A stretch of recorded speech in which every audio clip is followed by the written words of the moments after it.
The Somerton Man was a mystery that plagued Australia for decades.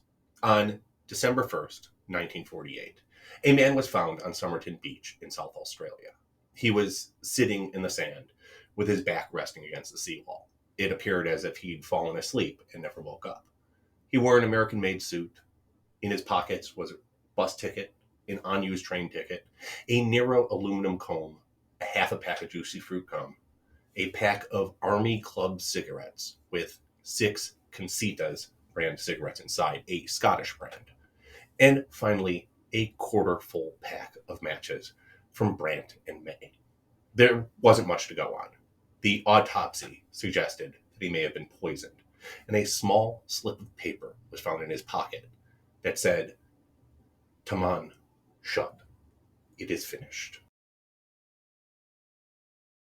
This scrap of paper had been torn from the pages of a rare copy of the Rubaiyat of Omar Khayyam. A public announcement was made that they were looking for the book, and a man came forward with it. He found it in the backseat of his unlocked car.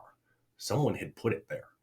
In the book, there was a phone number, the name Justin, and a series of capital letters, which appeared to be some kind of code. They also found a suitcase at the Adeline railway station that was believed to have belonged to the Somerton Man. It, too, was not much to go on. It contained shirts, all of which had the tags removed, scissors, pencils, a knife, envelopes, a stencil, a glass dish, and a few personal items. One of the shirts in the laundry bag contained the words Keen.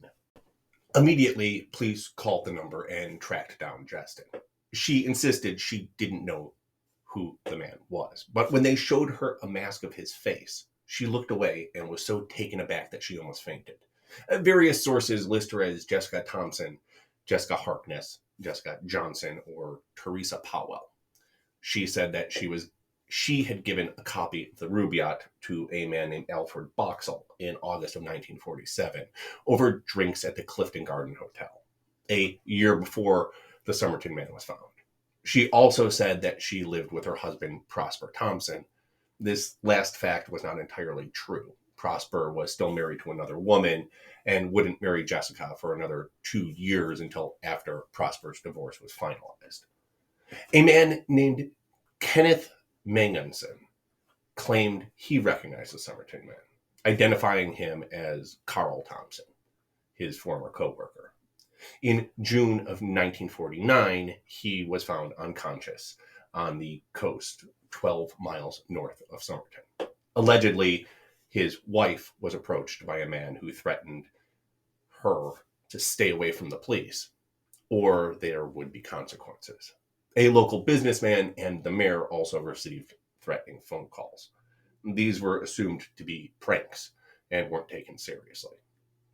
In 1945, 3 years before the Somerton Man was found, the body of Joseph Marshall was found dead in Ashton Park with a copy of the Rubaiyat of Omar Khayyam on his chest. It was a 7th edition copy. Only 5 editions were ever released to the public, so it's unknown how Joseph got the copy. Ashton Park is next door to Clifton Gardens, where the copy was given to Alfred Boxall. He was determined to have died from self-poisoning. A woman named Gwyneth Graham came forward to testify, but she too was found dead just 13 days later. In 2013, Kate Thompson went to the police asking for the Somerton Man to be exhumed. She was the daughter of Jessica Thompson, aka Justin. She claimed that her mother did in fact know the Somerton Man and that her half-brother was his son. She also said that her mother was a communist sympathizer. So, who was the Somerton Man? A communist? A spy? Some kind of criminal mastermind? Unfortunately, DNA analysis shows another story. He was Charles Webb, an electrical engineer, a loner, by most accounts, an alcoholic, possibly abusive, depending on the report.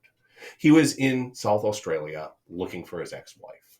Most likely, his death was the result of a heart attack brought on by heavy drinking. Oh, and the cryptic messages and the capital letters.